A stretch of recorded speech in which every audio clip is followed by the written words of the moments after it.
uses. Now, when we take into consideration when somebody invents something, they reinvent it a bit better. When somebody innovates, they innovate, well, they create almost the same thing, but much better in those terms. So what we have here is a double curved 90-degree tempered glass side panel.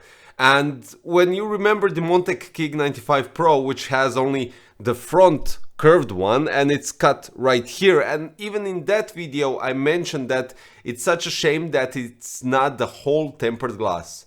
And then I get the TK2 for review and I'm so pleasantly surprised having a full tempered glass. So this is full tempered glass from the front to the back, two 90-degree curved tempered glass parts. This is totally insane because the shape is perfect. I mean literally perfect. But there's a downside, and it's not that drastical, but there is.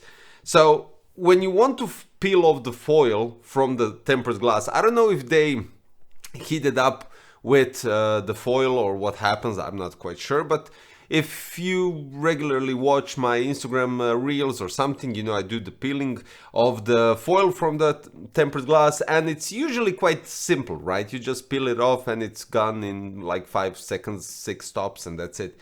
Well, this one took me like 5 minutes, maybe 3 to 5 minutes eventually, and this is why I'm saying I don't know if they curved the tempered glass with the foil on, so this is something a bit different. So what you have to do is when you finally stripped it off, you do have to use something with alcohol, some acetone or anything similar to that to remove the residue of the glue from the foil. That's it. And then just clean it off and that's it. So this is the only negative thing that I have encountered. Well, negative, right? So let's start. This is Jonsbo TK-2 and we have the HX7280. This is CPU tower cooler, and I have here actually 9 fans, but I have here 3 just to present to you. These are HF1215 addressable RGB. You have them in black and you have them in white, which is cool because the TK2 also comes in black and white and you can combine it. Unfortunately, the HX7280 doesn't come in white, which is a shame. I do have to admit it would look quite outstanding. But let's go back to the case because you'll have a separate video for the HX7280 and the TK2 2.0. This case is definitely something else. First of all, the impressive looks by double curved 90-degree tempered glass. Then we have the full brushed aluminum chassis top. The back isn't, but it's on sort of a matte finish. Then the back side and the front side is brushed aluminum, and it really does look outstanding. So first of all, when you get the box, the tempered glass is separated just in case of any, I don't know, mishandling during the delivery. It's separated, it's isolated, it's quite alright. The top panel, you just slide it at the back. That's it. The back side, that's the only thing that you need to use screws, 4 screws to removing the back side. But first do remove the top panel just so you have ease of access and easy to remove the back side. Now, I was kind of curious when we're talking about the placement of the power supply, because when you look at the back, you have smaller opening for the power supply, and I think I realized what's the problem. Well, not the problem, was the, let's say, the solution for that. So it's curved on all edges. So you have 4 edges, right? It's curved on all 4 sides.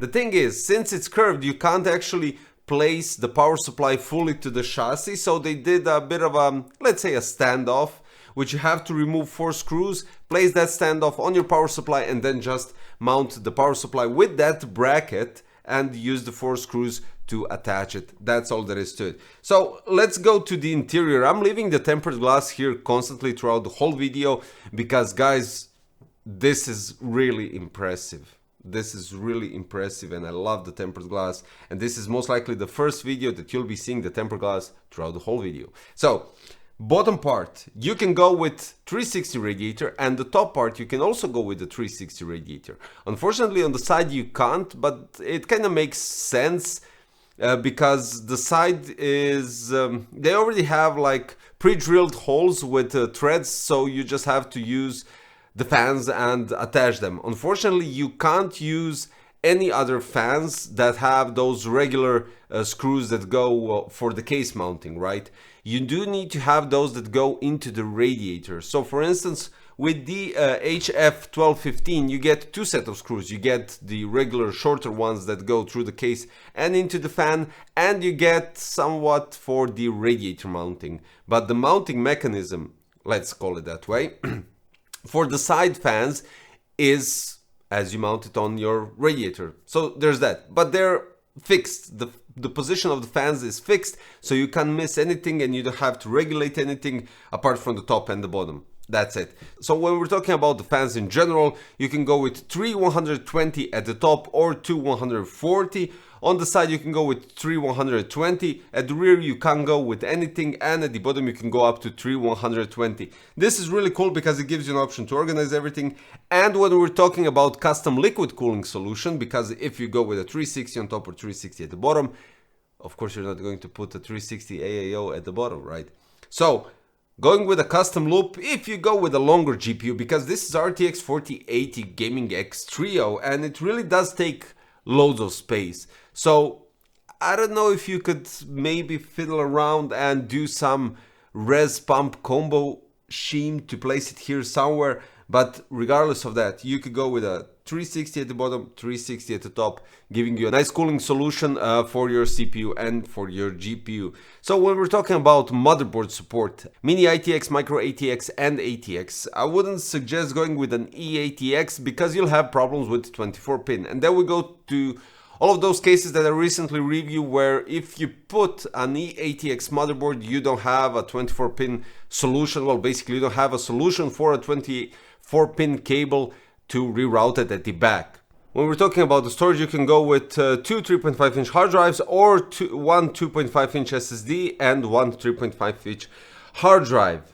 Power supply size ATX up to maximum 220 millimeters. CPU cooler height 165, and as you can see the HX 7280 fits perfectly here. Graphic card up to maximum 405 millimeters, and I think they counted the edge, but even with the 4080 here Gaming X Trio, it really doesn't go so close to the edge of the tempered glass, and you have enough space for 12 VHPWR to not to worry about anything. Then we go with the front IO port. So they kept it minimalistic, but yet just enough. So we have USB 3.2 generation 2 type C, one USB 3.0 and one combo jack audio and microphone. And at the back we have 7 expansion slots. The total weight is 8.5 kilos.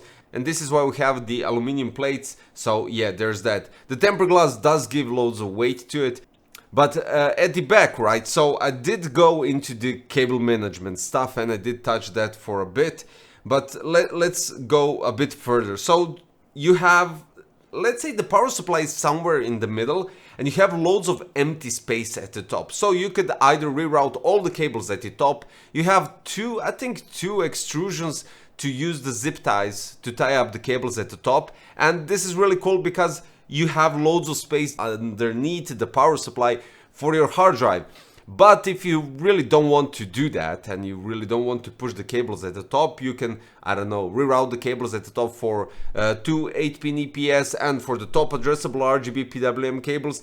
And then at the bottom you can push, I don't know, PCI Express cables or 12 VHPWR or whatever you desire, because when we're talking about the HF1215 and having 9 of them, you have only daisy chain possibility with addressable RGB. So PWM isn't daisy chainable and you need to have splitters. So because of that, I kind of manage it a bit differently, and since I don't use hard drives or 2.5 inch SSDs in my testing rigs, I actually used that empty space of the hard drive cage just to fill up the cables basically. But all in all, it is quite nicely possible to reroute the cables and do everything properly in terms of leaving enough space for the power supply to have an intake, and of course for those fans that decide to have the intake as well for the chassis. Now one thing that I would like to mention in general, and this is not just concerning Jonsbo, this is just me trying to give some ideas. When a brand decides to go with a fish tank design or with this double compartment all around the tempered glass chassis, they should definitely create a reversed blade fans, because reverting these fans, you see the Jonsbo logo, and it's nothing about the Jonsbo logo or something negative, but having this type of case that looks outstandingly nice, that all around, I mean, you could even have it on this side and it looks really cool and really nice. But taking into consideration that this type of case actually looks brilliant from all sides, and then you have the fans that are reverted, and you see those, let's say, not hinges, but those legs that hold the bearing in the middle, including the propeller. I don't know, it's something that I would definitely consider going with reverse fans, which would definitely look much more better. And concerning the side part, that's the same thing what I discussed. But here we go. Since we have these fans, I like to mention some things. So we have fluid dynamic bearing, we have 700 to 1800 RPMs, 13.1 to 62 CFM, 0.2 to 2.0 millimeters H2O, 50,000 hours mean time before failure at room temperature at 25 degrees, and sound level is 18.6 to approximately 29.7 decibels. As already stated, you know the connections and you know how it goes, but here's the thing. You need to know the thermals and everything concerning this build, because the benchmarks were insane and I didn't expect this. I really didn't expect this. So since Jonsbo HX7280 has a possibility to mount 3 fans, with this scenario I actually used 3 fans, even though the one is sticking out a bit, the 140. So you have one 120 at the front and 2 140. One 140 is in the middle and one is at the back. You'll see that in the HX7280 video, but I just wanted to state how I actually benchmarked this PC. AMD Ryzen 9 7900 X3D and RTX, as already stated, 4080 Gaming X Trio. In AIDA 64 Extreme Edition, CPU went up to 90 degrees Celsius, and we're talking about a CPU tower cooler that goes up to 280 watts TDP. The clock speed was 4900 MHz, which is quite solid, and the GPU went up to 68. Now let's rewind back a bit, couple of videos. The GPU in some other cases went from 66 to 68, so this is quite cool and you don't have to worry about anything. Cinebench is the thing that actually really surprised me with this cooler and this chassis and everything all together. 85 degrees constant, so no ups, no downs, a bit of an average, I would say, eventually touching from 84 to 86 in some these instances, but nothing to worry about. Clock speed was fixed at 4950 MHz, and then we get the scores, right? So 26,375, it started there.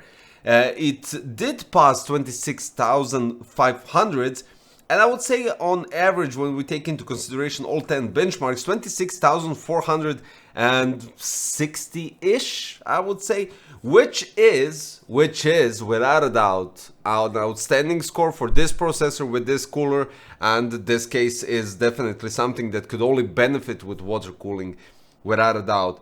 Because what's the configuration here? I have 3 exhausts right here. The CPU tower cooler is also creating an exhaust, let's put it this way, because these fans are pushing from the front to the back right here. And the side and bottom are intake. This is somewhat a chimney effect, plus the configuration from the side, creating actually a nice exhaust, because the curved tempered glass is actually helping the air from the side go to the front of the GPU, to the CPU tower cooler and everything else. I have to admit, I had my eyes on the Jonsbo TK-2 for quite some time, and I really wanted to build inside to check out everything, and the whole configuration here is really easy and straightforward to build. There's no obstacles, no obstruction when we're talking about cables, really easy mounting, and that's it basically. Just one more thing before I wrap it up. We have magnetic dust filter at the bottom covering the whole bottom part. You have glued 2 dust filters at the back, since you have 2 separated compartments. One is for the power supply and one is for the fans. You have the glued dust filters. So you'll have to manage somehow to clean it up, but I don't think that's a problem. And at the top we don't have a dust filter, but there's no excuse. Okay, yeah, because the holes aren't that fine mesh, so there's no dust filter here at the top. But since we're exhausting and it's constantly going upwards, there is actually no need for a dust filter. And all in all, I'm really satisfied. First of all, I'm impressed with the design. The curved tempered glass on two sides in a single piece, this is outstanding. I'm really fascinated by it, I have to admit, and I'll bet you'll be too. You have a possibility for long graphic cards. If you go with an air cooler, you can see that actually the Jonsbo HX7280 does perform quite well in this scenario, in the fish tank scenario. And cable management is possible. Shame it doesn't have some Velcro ties already attached to the case, so you get a bit of an ease of mounting the cables, giving you less headache when you do need to reorganize everything. And altogether, just be careful when placing the tempered glass, because you do have to align everything perfectly to be able to tie up the thumb screws. And big thumbs up to Jonsbo once again. And because of the tempered glass, that it's nicely curved and properly done, I have to admit, there's actually, of course, there's going to be a bit silhouettes and the distortion of the picture, distortion when you're looking at it. But regardless of that, it's really nicely done. There are no strains, nothing here on the curves. So PC Crazy Creative badge, no doubt about it. And that'll be all for today, guys.